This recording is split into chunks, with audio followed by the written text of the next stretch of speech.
अस्सलाम वालेकुम।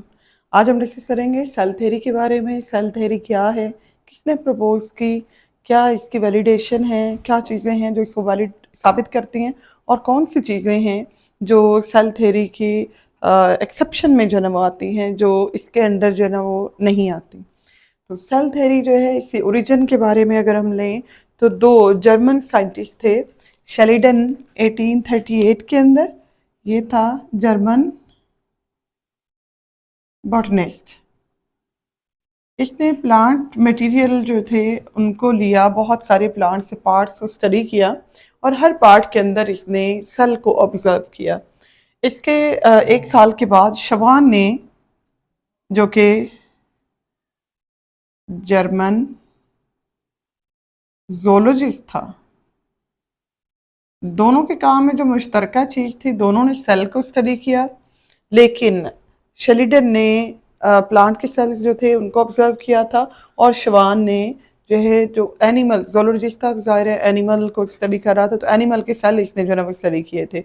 दोनों की जो फाइंडिंग्स थी, जो मुश्तरका जो है ना इनके अंदर जो है वो जो काविश थी, उसके नतीजे में जो है फार्मूलेट की गई सेल थ्योरी।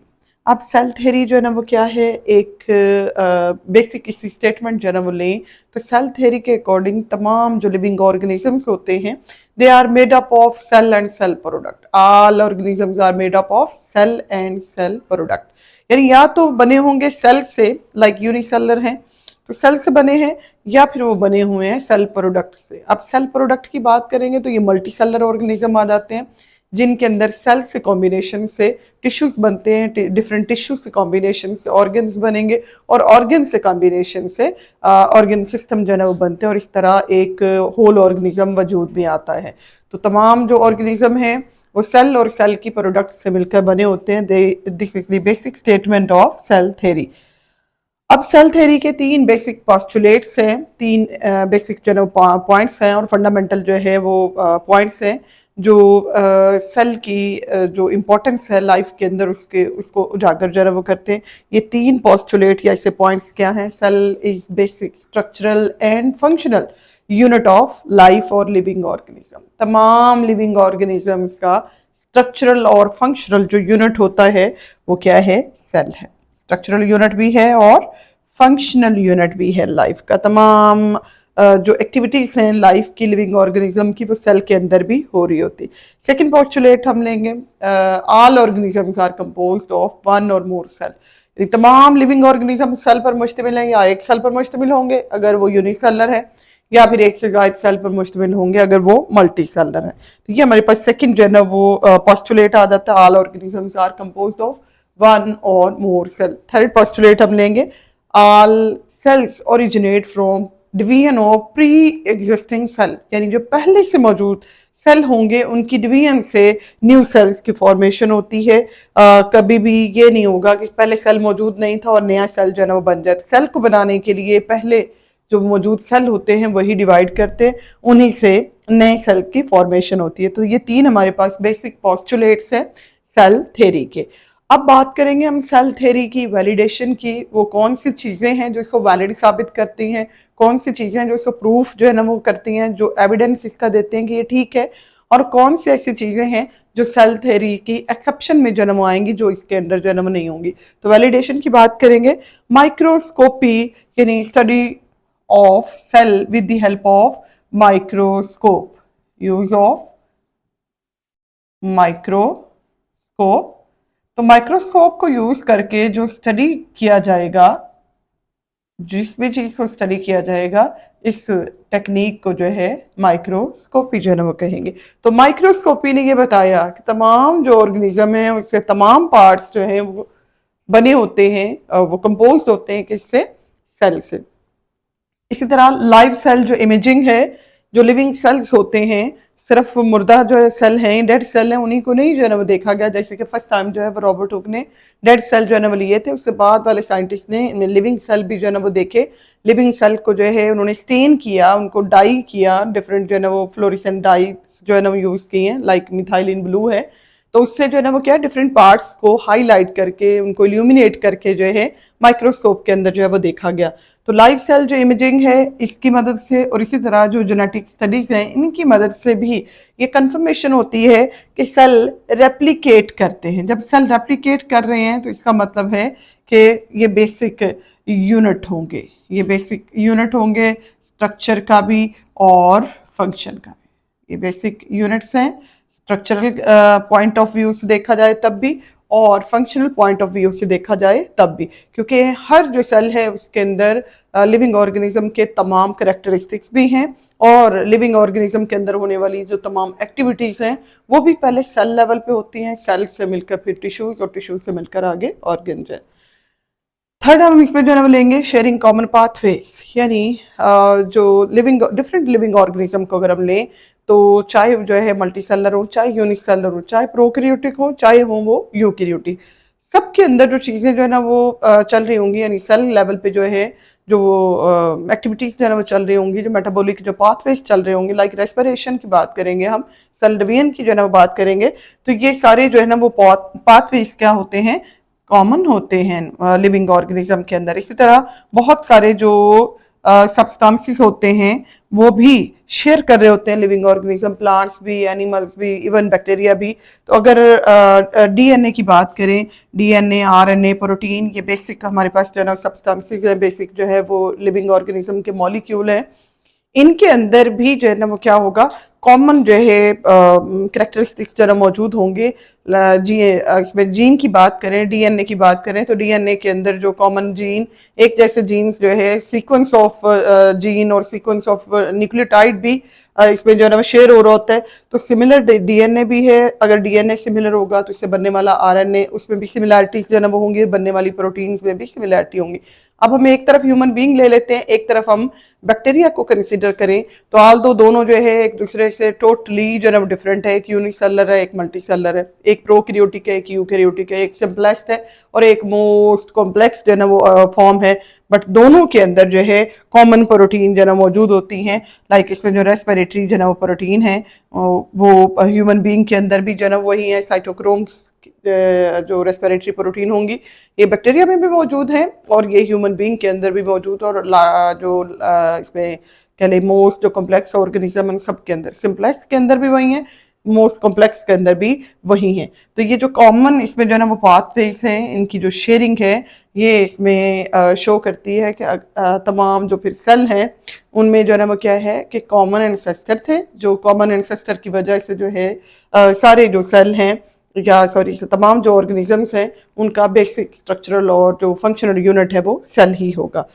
फोर्थ पे हम लेंगे जी एक्सपेरिमेंट्स जो हैं अबाउट सेल स्ट्रक्चर, जितनी भी स्टडी की गई हैं सेल की स्ट्रक्चर के बारे में और इसके अलावा टिश्यू इंजीनियरिंग के अंदर, ये सारे सपोर्ट करते हैं सेल थ्योरी को। तो एक्सपेरिमेंट जो है सेल स्ट्रक्चर को जब उन्होंने स्टडी किया साइंटिस्ट ने, तो ये देखा गया कि सेल के अंदर ग्रोथ जो है ना वो चल रही है, सेल्स जो है ना में डिफ्रेंशिएशन होती है, यानी जब सेल डिवाइड करते हैं तो सारे वो बेसिक फॉर्म उनकी एक जैसी ही होती है, लेटर ऑन वो एक मखसूस शक्ल ले लेते हैं, मखसूस फंक्शन परफॉर्म करने लग जाते हैं, मखसूस साइज के हो जाते हैं, मखसूस उनकी प्रॉपर्टीज आ जाती हैं। तो इस अमल को जिसमें एक जैसे पहले बनने वाले सेल जो है डिफरेंट हो जाएं एक दूसरे से, फंक्शन के हवाले से डिफरेंट हो जाएं, साइज के हवाले से डिफरेंट हो जाएं, प्रॉपर्टीज के हवाले से डिफरेंट हो जाएं, तो इस अमल को डिफरेंशिएशन जो है वो कहा जाता है। तो सेल्स में डिफरेंशिएशन हो रही है, ये एक्सपेरिमेंट के जरिए से साबित हुआ है। तो इसका मतलब यही है कि सेल जो है बेसिक स्ट्रक्चरल और फंक्शनल जो है ना वो यूनिट है। और रिप्रोडक्शन, स्पेशली जो रिप्रोडक्शन हो रही है ये एक्सप्लेन जो है ना वो करती है कि तमाम जो बनने वाले नए बनने वाले सेल होते हैं वो बनते हैं by the division of pre existing cell, यानी जो पहले से मौजूद सेल हैं उनके अंदर रिप्रोडक्शन होती है और इसके नतीजे में क्या होता है, न्यू सेल्स की फॉर्मेशन होती है। ये तमाम पॉइंट्स जो है ये वैलिडेट करते हैं सेल थ्योरी एग्जिस्ट करती है, सेल थ्योरी के पास्टुलेट्स यानी बेसिक स्ट्रक्चरल और फंक्शनल यूनिट जो है लाइफ का वो सेल है और सेल जो है तमाम ऑर्गेनिज्म के अंदर मौजूद है और सेल हमेशा जो है वो प्री एग्जिस्टिंग सेल की डिवीजन से बनता है। ये पॉइंट्स भी इसको जो है ना वो क्या करते हैं, सारे के सारे इसकी वैलिडेशन पे जो है ना वो काम कर रहे हैं, ये उसको दुरुस्त जो है ना वो साबित कर रहे हैं। एक्सेप्शंस लेंगे, सेल थ्योरी की एक्सेप्शंस जो है ना वो क्या है, यानी वो कौन सी चीज़ें हैं जो सेल थ्योरी के अंडर जो है नहीं आती। कि लिविंग ऑर्गेनिजम्स हैं और उनके अंदर जो है सेल एज अ स्ट्रक्चरल और फंक्शनल जो है वो यूनिट के तौर पर काम नहीं कर रहा। तो इसमें सबसे बड़ा जो सेल थ्योरी का जो चैलेंज है वो वायरसेस हैं।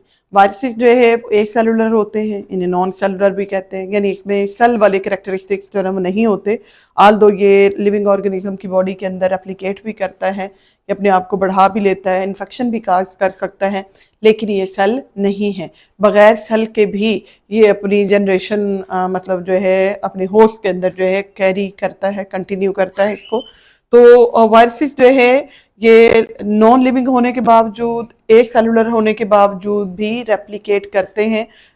और रेप्लिकेशन जो है एक बेसिक करैक्टर है सेल का और लिविंग ऑर्गेनिज्म का। ये नॉन लिविंग और लिविंग के बॉर्डर पे जो है ना वो पड़े हुए हैं। कुछ करैक्टर इनके लिविंग ऑर्गेनिज्म के जैसे हैं, जैसे अपने होस्ट के अंदर मल्टीप्लिकेट जो है ना वो करते हैं, वहाँ पे अपना नंबर जो है ना बढ़ाते हैं।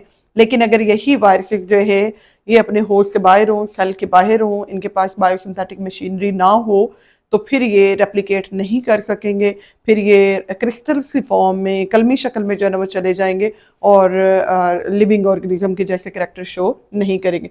सो वायरसेस को जो है एक तो किसी किंगडम के अंदर जो है ना नहीं रखा गया, और ये इन बिटवीन है और बॉर्डर लाइन पे है लिविंग और नॉन लिविंग जो मटेरियल है उनके। तो ये सबसे बड़ा चैलेंज है सेल थ्योरी का, कि ये सेल नहीं है लेकिन ये रेप्लिकेट कर रहे हैं, अपनी जनरेशन को चला रहे हैं।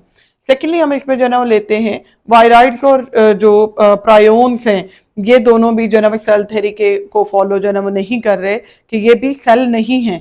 अब इसमें जो है ना वायराइड्स जो है ना वो क्या है, ये एक होता है कंप्लीट वायरस और मेच्योर जो है ना वायरस, वायरस भी कहते हैं उसको, वायरोन्स भी कहते हैं, वायरस भी कहते हैं और वायरोन्स भी कहते हैं।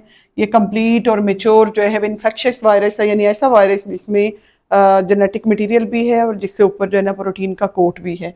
तो प्रोटीन कोट भी मौजूद हो, प्रोटीन का कोट भी हो और जेनेटिक मटेरियल भी हो, दोनों चीज़ें मौजूद हो, कंप्लीट हो, इन्फेक्शियस हो, इन्फेक्शन जो है ना वो फैला सकता हो, तो ऐसे वायरस को जो है ना वो क्या कहेंगे, वायरोन्स जो है ना वो कहेंगे।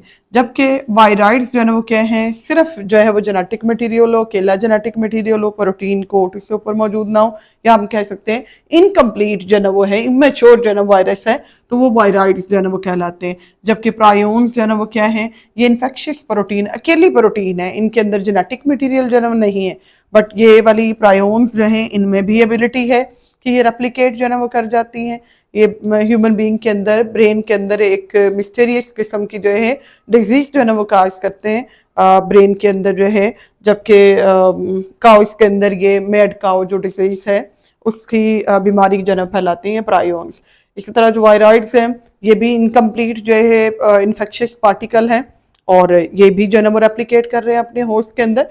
तो ये चाहे इसमें जो है ना वो वायरसेस हों, चाहे वायराइड्स हों, चाहे जो है ना प्रायोन्स हैं, ये सारे के सारे जो है सेल थ्योरी की एक्सेप्शंस हैं। ये सेल थ्योरी के अंडर नहीं आती, सेल्स नहीं हैं लेकिन सेल के जैसे करैक्टर शो कर रहे हैं। फिर अगली बात आती है इसमें यूकैरियोटिक जो है वो ऑर्गेनेलिज की। यूकैरियोटिक सेल के अंदर बहुत सारे जो है ऑर्गेनेलिज, लाइक इसमें हम एग्जांपल जो है ना वो ले लेते हैं माइटोकॉन्ड्रिया की। तो माइटोकॉन्ड्रिया जो है ना वो क्या होता है, माइटोकॉन्ड्रिया का अपना डीएनए होता है, अपनी जो है वो राइबोसोम होते हैं, और ये सेल्फ रेप्लिकेटिंग भी होता है, लेकिन ये सेल नहीं है। ये बैक्टीरियल जो सेल थे इनिशियल लाइफ स्टेज से ऊपर, तो उनको इनगल्फ करने के बाद रिटेन होने की वजह से ये यूकैरियोटिक ऑर्गेनेलिज जो है ना वो बने। ऐसे ही हम एग्जांपल जो है ना वो लेंगे इसमें क्लोरोप्लास्ट की। तो क्लोरोप्लास्ट जो हैं ये भी सेल्फ रेप्लिकेटिंग होंगे,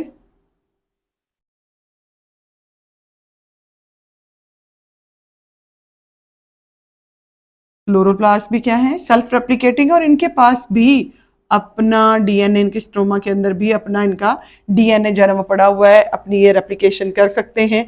तो ये सेल वाले करैक्टर इनके अंदर हैं, बट ये सेल नहीं है।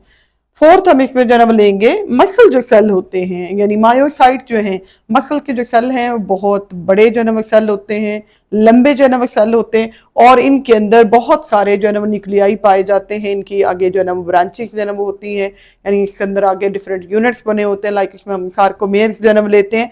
तो ये एक ही सेल वो इतना बड़ा भी हो सकता है, तो मतलब ये अब अलग यूनिट नहीं है, बल्कि जो है कह लें कि डिफरेंट वो ब्रांचेस जो है ना वो मिलकर या डिफरेंट इसके अंदर छोटे यूनिट जो है वो सार्कोमेयर मिलकर एक जो है वो सेल की फॉर्मेशन जो है ना वो कर रहे हैं। तो यहाँ पे फिर बेसिक जो स्ट्रक्चरल एंड फंक्शनल जो है वो यूनिट है वो वाला पॉइंट यहाँ पे फॉलो नहीं हो रहा। और लास्ट पे हमारे पास जो है इसका जो एक्सेप्शन है that is coenocytic hyphae and algal filament. Coenocytic hyphae जो है हाइफी की एक ऐसी टाइप होती है जिसके अंदर क्रॉस वॉल नहीं होती। आम हालात में जो हाइफी होते हैं ये थ्रेड लाइक स्ट्रक्चर होती है और इनके अंदर जो है इस तरह से क्या बने होते हैं, कंपार्टमेंट्स बने होते हैं। इसके अंदर जो है ये सेप्टम जो है वो मौजूद होता है और ये यूनी न्यूक्लिएटेड और बाई न्यूक्लिएटेड कंडीशन में जो है ना ये क्या जो क्रॉस वॉल होगी क्रॉस वॉल के अंदर आगे जो है ना न्यूक्लियस होते हैं। बट अगर सिनोसिटिक हाइफी ये सेपरेट हाइफी है और सिनोसिटिक और नॉन सेपरेट जो हाइफी होंगे इन हाइफी के अंदर क्या होता है, हाइफी एक ही होता है, सेल एक ही होता है, इलोंगेट करता जाता है, लंबा होता जाता है और इसके अंदर मल्टी न्यूक्लिएटेड कंडीशन आती जाती है। ये फंजाई की हाइफी में भी सिनोसिटिक हाइफी मौजूद होता है। ऐसे ही एल्गी के कुछ फिलामेंट्स भी ऐसे हैं जिनके अंदर इंडिविजुअल सेल नहीं बनते बल्कि जो है एक ही इसमें जो है सेल होता है और वो इलोंगेट करता जाता है और इसका न्यूक्लियस जो है डिवाइड करता चला जाता है। मल्टी न्यूक्लिएटेड जो ना कंडीशन में इस तरह का एक इलोंगेटेड सेल होना इसको जो है वो क्या कहेंगे, सिनोसिटिक जो है वो हाइफी और सिनोसिटिक जो है एल्गल सेल जो है वो कहेंगे। ये हमारे पास ऐसी एक्सेप्शंस हैं जो सेल थ्योरी को ओबे नहीं करती हैं, सेल थ्योरी के अंडर जन्म नहीं आती क्योंकि ये उससे डिफरेंट जन्म हो जाती हैं कि कंपोनेंट हैं बट सेल वाले करेक्टर हैं और सेल नहीं हैं। यहाँ पे हम जो है ना ये लेते हैं कि ये जो है सेल वाले करेक्टरिस्टिक्स इसके अंदर जो है ना वो सारे हैं बट ये सेल नहीं है। मसल सेल और सिनोसिटिक हाइफी जो है इनको अगर हम लें तो ये सेल की तरह छोटा जो है ना वो यूनिट नहीं है, ये बड़े जो है ना वो यूनिट है और अगर ये बड़े यूनिट के तौर पर भी बॉडी को बना रहे हैं तो इसका मतलब है कि जो स्ट्रक्चरल और फंक्शनल जो बेसिक यूनिट की बात हो रही है यहाँ पे ये इन दोनों पॉइंट्स के अंदर ये फॉलो नहीं होती।